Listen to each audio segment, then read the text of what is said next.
샬롬 4월 21일 금요일 하나님 나라를 시작하는 말씀 묵상 시간입니다. 오늘 우리에게 주신 말씀은 민수기 16장 16절에서 35절입니다. 이화재 권사님께서 말씀을 봉독해 주시겠습니다. 하나님의 말씀을 경청하십시오. 이에 모세가 고라에게 이르되 너와 너의 온 무리는 아론과 함께 내일 여호와 앞으로 나아오되 너희는 제각기 향로를 들고 그 위에 향을 얹고 각 사람이 그 향로를 여호와 앞으로 가져오라. 향로는 모두 250개라. 너와 아론도 각각 향로를 가지고 올지니라. 그들이 제각기 향로를 가져다가 불을 담고 향을 그 위에 얹고 모세와 아론과 더불어 회막문에 서니라. 고라가 온 회중을 회막문에 모아놓고 그 두 사람을 대적하려 하매 여호와의 영광이 온 회중에게 나타나시니라. 여호와께서 모세와 아론에게 말씀하여 이르시되 너희는 이 회중에게서 떠나라. 내가 순식간에 그들을 멸하려 하노라. 그 두 사람이 엎드려 이르되 하나님이여 모든 육체의 생명의 하나님이여 한 사람이 범죄하였거늘 온 회중에게 진노하시나이까. 여호와께서 모세에게 말씀하여 이르시되 회중에게 명령하여 이르기를 너희는 고라와 다단과 아비람의 장막 사방에서 떠나라 하라. 모세가 일어나 다단과 아비람에게로 가니 이스라엘 장로들이 따랐더라. 모세가 회중에게 말하여 이르되 이 악인들의 장막에서 떠나고 그들의 물건은 아무것도 만지지 말라. 그들의 모든 죄 중에서 너희도 멸망할까 두려워하노라 하매 무리가 고라와 다단과 아비람의 장막 사방을 떠나고 다단과 아비람은 그들의 처자와 유아들과 함께 나와서 자기 장막 문에 선지라. 모세가 이르되 여호와께서 나를 보내사 이 모든 일을 행하게 하신 것이요 나의 임의로 함이 아닌 줄을 이 일로 말미암아 알리라. 곧 이 사람들의 죽음이 모든 사람과 같고 그들이 당하는 벌이 모든 사람이 당하는 벌과 같으면 여호와께서 나를 보내심이 아니거니와 만일 여호와께서 새 일을 행하사 땅이 입을 열어 이 사람들과 그들의 모든 소유물을 삼켜 산채로 수울에 빠지게 하시면 이 사람들이 과연 여호와를 멸시하는 것인 줄을 너희가 알리라. 그가 이 모든 말을 마치자마자 그들이 섰던 땅바닥이 갈라지니라. 땅이 그 입을 열어 그들과 그들의 집과 고라에게 속한 모든 사람과 그들의 재물을 삼키매 그들과 그의 모든 재물이 산채로 수울에 빠지며 땅이 그 위에 덮이니 그들이 회중 가운데서 망하니라. 그 주위에 있는 온 이스라엘이 그들의 부르짖음을 듣고 도망하여 이르되 땅이 우리도 삼킬까 두렵다 하였고 여호와께로부터 불이 나와서 분향하는 250명을 불살랐더라. 아멘. 전 세계 축구인의 축제 월드컵 4년마다 열리는 이 대회는 조별 예선부터 결승전까지 모든 경기가 다 긴장감이 있고 흥미롭습니다. 작년에 기적적으로 조별 예선 마지막 경기에서 포르투갈을 잡고 16강에 진출했던 우리나라의 경기가 바로 그랬습니다. 그런데 이 월드컵 경기 중에 의미가 없다, 가장 재미가 좀 떨어진다 평가되는 경기가 있습니다. 바로 3, 4위 결정전입니다. 세계에서 세 번째, 네 번째로 강한 팀끼리 맞붙는 경기임에도 이 경기가 가장 월드컵 중에 재미가 없습니다. 그 이유는 그들이 싸워 이길 동기를 잃어버렸기 때문입니다.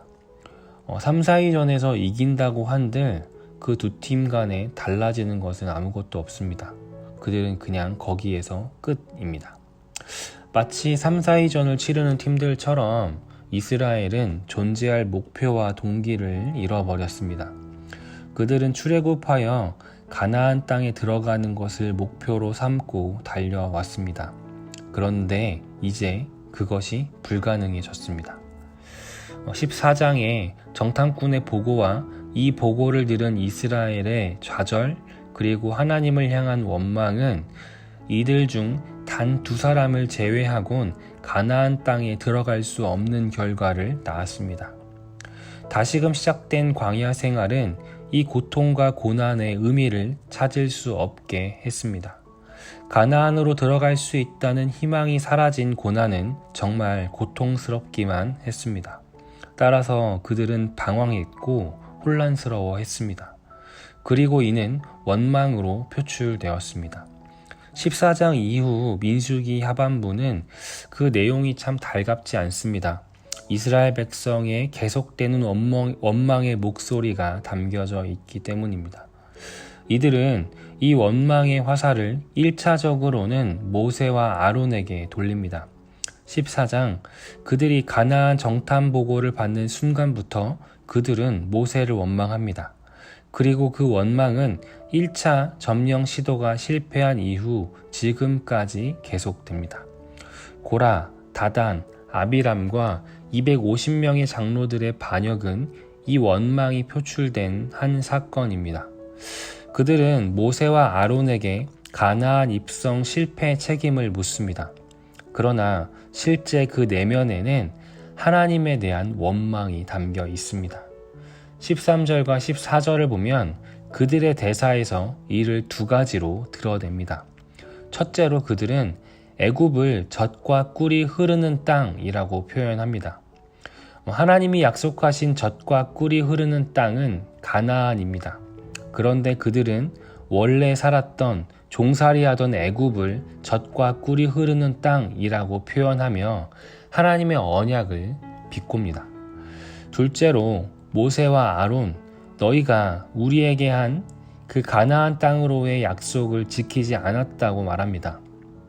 이 또한 이 약속을 한 주체는 모세와 아론이 아닙니다. 바로 하나님입니다. 즉 하나님에 대한 원망을 우회적으로 표현한 것입니다. 결국 그들은 하나님의 말씀에 대한 불순종, 하나님을 따라 출애굽한 것에 대한 후회를 표현하는 것입니다. 이들의 반역은 모세와 아론에 대한 것이 아닙니다. 그 둘의 권력과 지위에 대한 반역이 아닌 하나님에 대한 반역입니다. 따라서 이 반역을 상대하고 진압하는 것도 모세가 아닌 하나님께서 직접 하십니다. 하나님은 반역자 모두를 가차없이 진압해 버리셨습니다. 하나님께서 자기 백성 중 250명이 넘는 이들을 이처럼 가차없이 죽이셨다는 이 사건을 통해 하나님은 오늘 우리에게 무엇을 말씀하고 싶으신 걸까요? 며칠간 말씀을 준비하며 참 이 말씀이 어려웠습니다. 가차없이 수많은 자기 백성을 죽이시는 하나님, 그렇다면 오늘 하나님은 우리가 무엇을 알기 원하시는 걸까? 그 하나님의 모습과 참 상반되는 그 모습이 바로 더럽고 악한 죄인 그 한 사람까지도 품고 사랑하신 예수님의 모습입니다. 이 상반돼 보이는 이 야훼 하나님과 예수님의 이 하나님을 어떻게 이해하고 우리는 받아들여야 할까? 이것이 참 어려웠습니다. 이러한 생각을 하던 중에 이와 비슷한 생각을 했던 한 인물이 떠올랐습니다. 초대교회 대표적인 이단이었던 마르키온입니다. 마르키온은 구약 성경을 인정하지 않았습니다. 폭력적인 구약의 하나님과 사랑과 희생의 예수님이 같은 분일 수 없다고 그는 생각했기 때문입니다. 그러나 역으로 우린 이 마르키온을 심각한 초대교회 이단으로 규정짓습니다.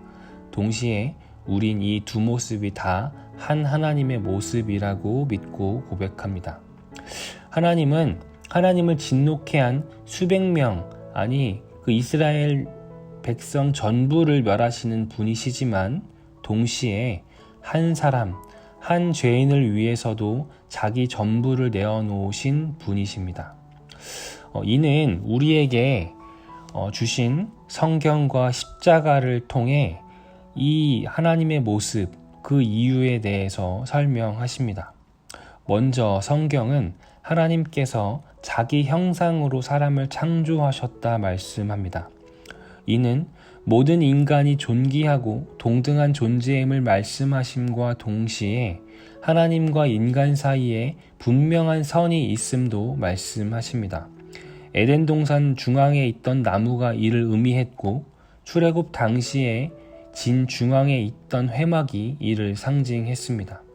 하나님은 이를 넘어선 인간이 하나님과 같이 되려는 것을 결코 용납하실 수 없으십니다. 지난주 박신혜 목사님의 하나시 말씀처럼 하나님께서는 바다와 육지의 경계를 나누셨듯 하나님은 하나님과 인간의 경계를 정하셨고 또 모든 피조물의 경계와 질서를 세우셨습니다. 이를 넘어서려는 인간의 행위를 하나님은 결코 용납하실 수 없습니다. 이를 넘어선 자는 반드시 죽는 결과뿐입니다. 그리고 바로 이 지점이 예수 그리스도가 십자가를 지셔야만 했던 이유입니다. 결코 용납하실 수 없는 하나님이시지만 우리의 죽음을 그냥 내버려 두실 수만도 없는 하나님이시기도 합니다. 그렇기에 사랑하는 독생자 예수를 내어주시고 대신 그 죄를 감당케 하심으로 우리를 살리셨던 것입니다. 따라서 예수 그리스도의 희생과 십자가는 단순한 사랑만을 우리에게 의미하지 않습니다. 연인 간의 사랑, 부모가 자식을 사랑하는 희생적이고 무한한 사랑만을 의미하진 않습니다. 십자가의 사랑 안에는 하나님의 진노, 그리고 그 진노케 한 우리의 선 넘는 그 죄악 또한 담겨져 있습니다. 십자가를 바라볼 때 우린 예수님의 한없는 사랑과 함께 하나님에 대한 두려움, 그리고 스스로가 하나님이 되려 했던 우리의 모습 또한 함께 그 십자가를 통해서 바라보고 느껴야 합니다. 다시 오늘 이야기로 돌아와 말씀을 정리하겠습니다. 하나님을 반역한 고라, 다단, 아비람을 비롯한 250명의 죽음은 어쩌면 매일 우리가 맞이해야만 하는 결과이기도 합니다. 하나님을 신뢰하지 못하고 불평하고 원망하며 설상 가나안에 들어갈 책임이 나에게 있음에도 불구하고 그 책임을 하나님께 전가하고 매일같이 하나님의 권위에 도전하며 내 인생의 주인이 내가 되려 한 고라, 다단, 아비람을 비롯한 이들의 죄를 우리 또한 매일 반복하고 있습니다. 그렇다면 이들이 맞이한 결과를 우리도 맞이해야만 하는 것이 마땅합니다. 그럼에도 여전히 우리가 저들과 다른 결과를 맞이하며 살아갈 수 있는 이유는 한 가지뿐입니다. 바로 얼마 전 십자가를 지시고 자기 자신을 내어주신 바로 예수 그리스도 때문입니다. 오늘 이야기를 묵상하며 우린 하나님의 진노의 두려움을 느껴야 합니다. 동시에 예수 그리스도의 십자가 사랑이 얼마나 큰지를 느껴야 합니다. 우리 사랑하는 우신 성도님들, 날마다 죽어야 할 우리가 여전히 하나님 앞에서 살아가고 예배할 수 있는 이유는 오로지 예수 그리스도의 십자가 은혜 때문입니다. 그 은혜를 고백하며 그 십자가 앞에 반응하며 살아가는 오늘 하루가 되시기를 바라겠습니다. 함께 기도하겠습니다. 사랑과 공의의 하나님, 고라, 다단, 아비람의 모습이 저희와 다르지 않습니다. 날마다 하나님을 신뢰하지 못하고 하나님께 도전하며 살았습니다. 이 시간 회개합니다. 나아가 그럼에도 이들과 다른 결과를 맞게 하신 주님의 십자가 은혜를 묵상합니다. 주님, 그 사랑이 얼마나 큰지, 그 은혜가 얼마나 큰지 이를 느끼고 그 은혜에 반응하며 사는 오늘 하루가 되게 하여 주옵소서. 예수님의 이름으로 기도드렸습니다. 아멘. 말씀을 마쳤습니다. 이 시간 각자 개인 묵상하시며 오늘 하루 시작하시겠습니다.